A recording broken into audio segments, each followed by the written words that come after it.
Hey guys, GeneralMcBadass here, and today I've got another build for you. Today's build is the Anton Chigurh build. Chigurh is a sociopathic killer who only follows his own twisted principles. He's known for his ability to take people out silently with the suppressed Remington, but even when things get a little messy, Chigurh is more than capable of handling himself. He also has knowledge on basic first aid to treat injuries without the assistance of others.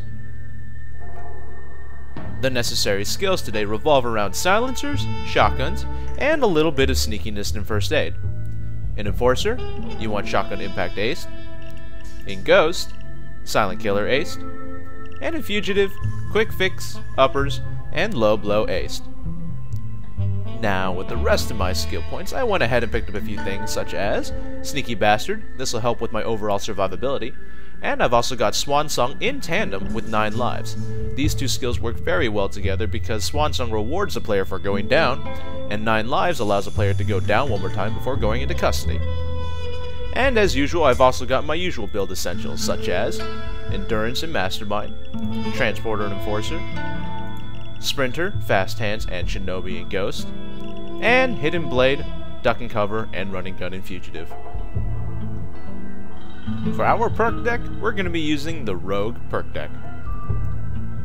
For our weapons today, we're going to be replicating Chigurh's Silent Remington for our secondary, and for our primary, we're going to be using a Silenced Assault Rifle. This will be a DLC-less setup, meaning we will not require any DLCs to create these weapons.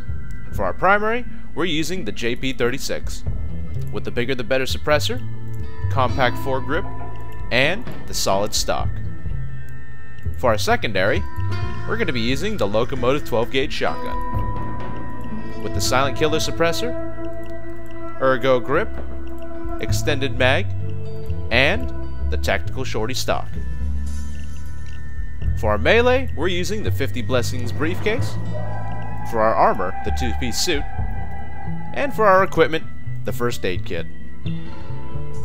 So those are the skills, the weapons, and the whole build. But before we begin, I just wanted to ask you one thing. What is the most you've ever lost in a coin toss? Okay guys, get inside and locate the art. I want the paintings with the red stickers on. Look out for guards and cameras. Okay. Alrighty, so this build is something that I made, and I kind of want it to be a little bit like the Hitman build, where it's a stealthy build. You know, you can have really good detection, really low detection that is, and still have really efficient weapons at going loud.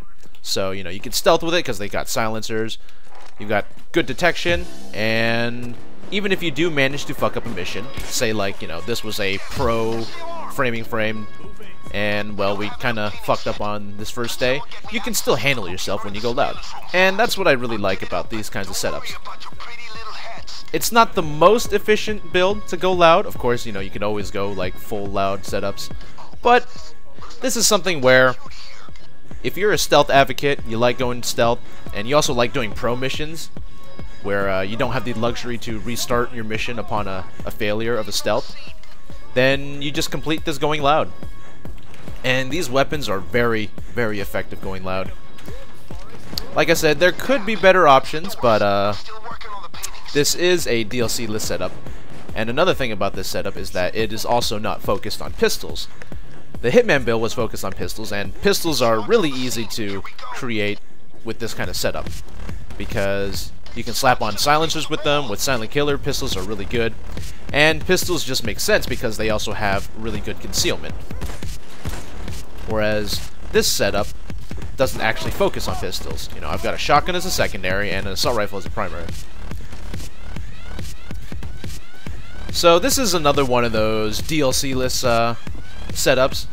If you wanted to, you could roll without any DLC weapons. Of course, having DLC weapons does open your options to more weapons to use. Like, without DLC, some of the most concealed primaries, the CAR-4, the G36, AK-5, they're alright, but they're not quite as good as, say, if you had the FAMAS, or the Leo rifle, or even if you had the Mod Courier pack, the CAR-4 becomes even better. You can make the AK really concealed as well, and Jeez, look at that desync. He was shooting through the wall. What else? There's also like not the G3, but the Falcon rifle, the FAL. That can also be made pretty concealed. So these are all really good options for this kind of setup. But there's actually a reason why I decided to use the G36 as opposed to the other ones. The G36 is usually known as a relatively weak weapon. I mean, just looking at the stats, it has like, what, 31-ish damage with Silent Killer. So, even without Silent Killer, it doesn't really actually have that much damage. 30 damage is not something you usually think about bringing to a Death Wish mission, right? I mean, even myself, bringing along an assault rifle that weak, you have to have really good aim, and you have to place a lot of your shots really well. Even then, you still feel a little gimped because, well, you end up using a lot more ammo than you should. You got him. But yeah, you end up using a lot more ammo than you should be just to kill one dude. But this is where crits come in. Since I do have very good concealment with my pseudo-stealth loadout, I'm actually well within the range of getting the full benefit of low blow and sneaky bastard. So, oh no no no no! Oh, fiddlesticks.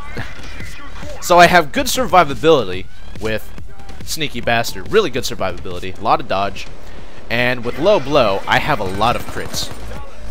Now, crits aren't that handy for weapons that already do a lot of damage. So, you know, if you bring a car forward that does 40 plus damage, you don't really need something like crits because most of the stuff is going to die fast enough anyway.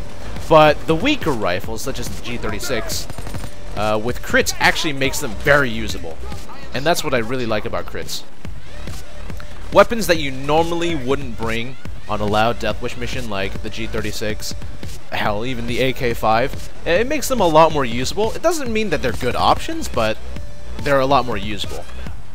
And the reason why it makes sense with the G36 is because it has 180 rounds, so you got a lot of bullets, and it has really good ammo pickup. Oop.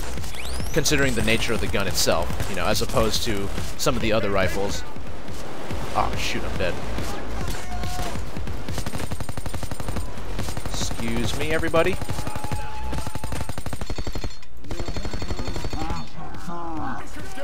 So yeah, with this setup, with the crits, it makes it almost as if this assault rifle that I'm using doesn't actually do 30 damage, but rather more than that. You know, it really feels like I have a high 30 damage rifle. You know, 38, 39 damage, 40 even.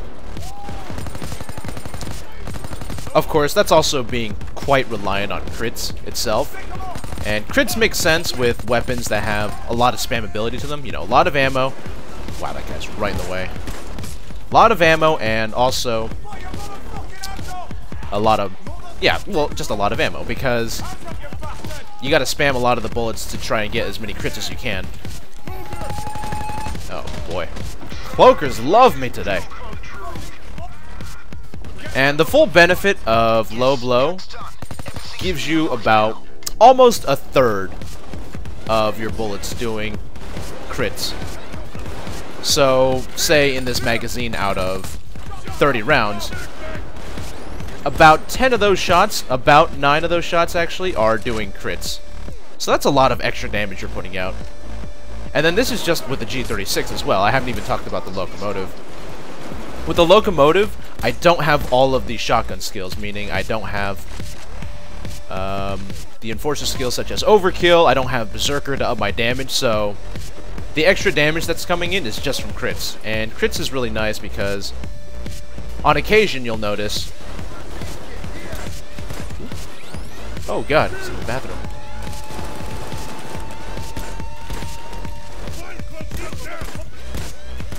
Okay.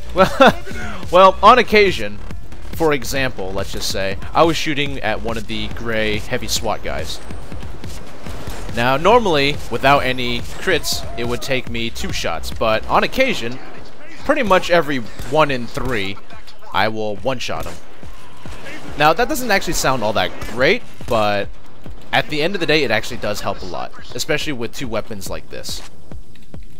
You know, this is a setup where you aren't heavily reliant on one weapon. A lot of times when people create a shotgun build, you have one really powerful shotgun, probably a locomotive or a judge, or in some cases, you know, you use something a little bit more unique, such as the Saiga, and you're really reliant on it. You don't really switch your weapons too often, and you basically just use it primarily for killing pretty much anything. You know, maybe you have like a sniper or an 80 round shotgun secondary, just to act as utility. Well, this build is actually the opposite, where both of the weapons are not really all that powerful by themselves, but together they work really well.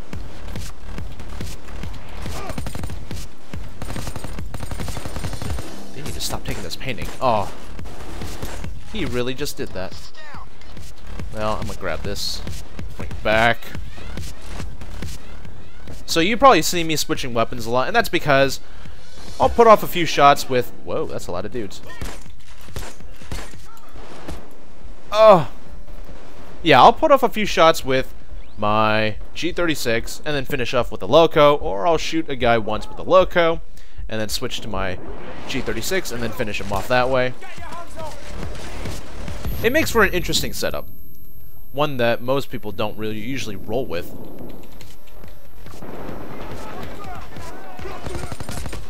I should heal up, because I can.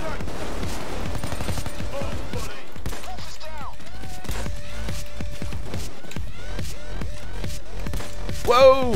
That's a lot of dudes. Wow, as you can see right there, the crits, man. Sometimes it's really handy to have it. Even on the locomotive. You know, not really a spammy type assault rifle, but still sees a lot of benefit.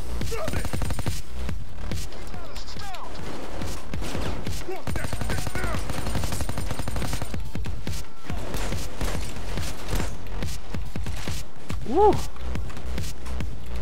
I don't know what I'm still doing in here. Oh god, let's just leave. Let us leave. Ah.